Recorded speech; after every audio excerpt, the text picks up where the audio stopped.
This is my review of the Rwby official manga, chapter 11. And I just gotta say, I feel like this is the first chapter where they've actually left some significant stuff out from the main series. I mean, last chapter ended with Blake and Sun being surrounded by literally 200 faunus, all of whom wanted to murder them for being traitors. And now in this one, they just escaped. I mean, the main series, turns off the lights to avoid Torchwick catching her, but there's still 200 faunus there who were trying to murder her, who would have gladly murdered her, and she's managed to escape all of them. What the hell's happened there? Same with Yang and Junior. I mean, I know their whole dialogue back and forth wasn't super important, but it was still one of the funniest parts of this arc, and I'm kind of sad we didn't get to see that. And there's Weiss. I mean, I think they completely skipped her going to the tower to get the shipping information from her parents' company. I mean, seriously, I was really hoping they'd get like a better explanation here. I think the main series was just her saying, "Oh, it was for a school project. That's why I need this classified information."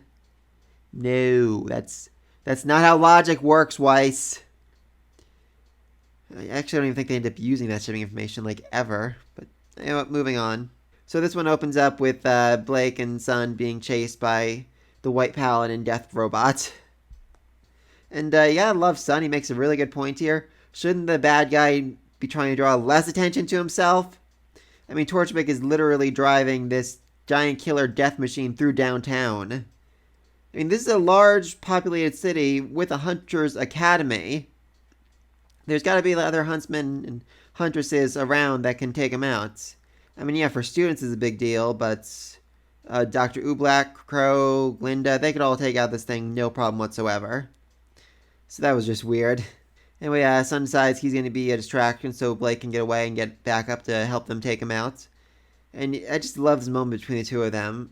I mean, Blake says, "Fine, but I'll never forgive you if you die." And it just, such a good moment for her where she's really willing to put her trust in another human being, or faunus, whatever. That's something that Blake really doesn't do much, and I'm glad we see it here. A little bit of an issue with this next part, though, because Sun's using his semblance to make clones to block the attacks, and honestly, if I didn't already know what his semblance was, I would just think he's moving really fast here. I kind of think they did an iffy job explaining this, and kind of bothered by that. Anyway, then as he's leading the White Paladin through the streets, he gets caught and smashed into the ground really freaking hard. I mean, I know he has aura to defend him and whatnot, but that was literally a 2-ton death robot smashing him into concrete hard enough to shatter it. That's gotta cause some issues. I'm assuming he's gonna be on bed rest for the next week after this. Thankfully, though, his best pal in the whole gosh darn world shows up to save him. Neptune. With a little lightning, he manages to stop the robot for a few seconds at least. And then it appears that Sun is murdered. Thankfully, just one of the clones, but Jesus Christ, this shot is something else. I mean, it's like a mini nuke just went off in his face. I like that. I also like that the clones can now be used as a form of deception. In the main series, they were just, glowing light that he used to knock bad guys off their balance so he could take them out. I mean, here they're more useful, and I like that. Anyway, while the clone was being murdered, the real one went on top of the water tower, which absolutely terrifies Neptune because he knows what's happening next. As he screams out, "I am always telling you how much I hate water!" Which, given his semblance, is probably something involving lightning or electricity. That makes sense. If he ends up in a bathtub and he activates his semblance of accident, which I'm sure he did in the past, he would fry himself, and that'd be very painful. So that might be why he hates water so much. I also think it's kind of interesting they introduced this here and now instead of another volume down the road like they do in the main series. I mean, when they did then, it just felt kind of weird and stupid. Now it makes more sense, if they introduced it and explained it beforehand, at least a little bit. And when they first said that was his fear of water, it made no sense at all because his name was freaking Neptune. We didn't really know that he used lightning power either. Sadly, though, even with all that water and that big bolt of electricity, it wasn't able to stop Torchwick. But luckily, he's distracted by one of Sun's clones, and Sun Neptune begins to start getting away, though he quickly catches on. Thankfully, at that exact moment, Yang and Weiss show up and put up a great smoke screen so they can escape. And then Team Rwby is here. As they say, it's time for the main act, Roman Torchwick. Which honestly kind of feels like they're throwing a little shade at Sun Neptune for not being able to take him out. Like, well, they were the just opening act. We're the real deal here. I mean, I get, their full team is here, so that's a big difference than just two of them, but still. All right, so I'm really excited for the next chapter. It's October 22nd. It's going to be really exciting.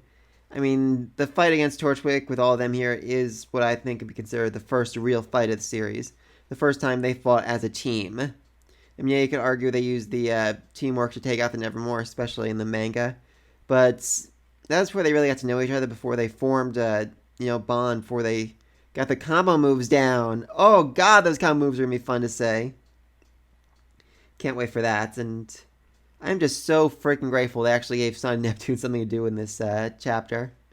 I mean, main series, they literally, tried to hit him, got knocked down, thrown off a bridge, and then went down and got some ramen while wondering, hey, you think those guys are okay? Instead of, trying to go help them?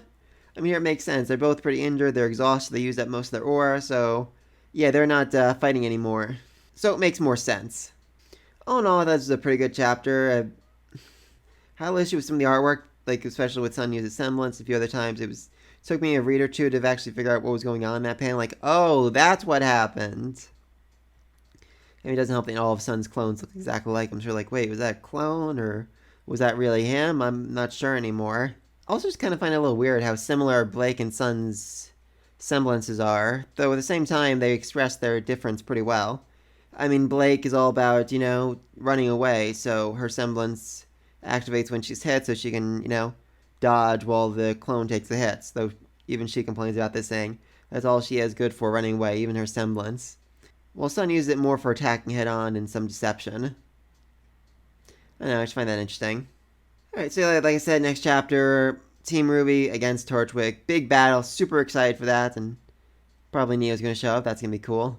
But let me know your thought in the comment section down below. Are you sad they cut out so much from the main series? Like I said, it wasn't important stuff, Weiss getting the data, Yang negotiating with Junior, Sun and Blake escaping. Those weren't critically important. I was excited to see how this series did it. I mean in the past I've commented the series on how it's managed to find different ways of doing things that cleared up some of the plot holes. It's the stupid reasoning that the series has used, especially in its early volumes. But let me know what you think. Be sure to like, subscribe. Until next time, peace.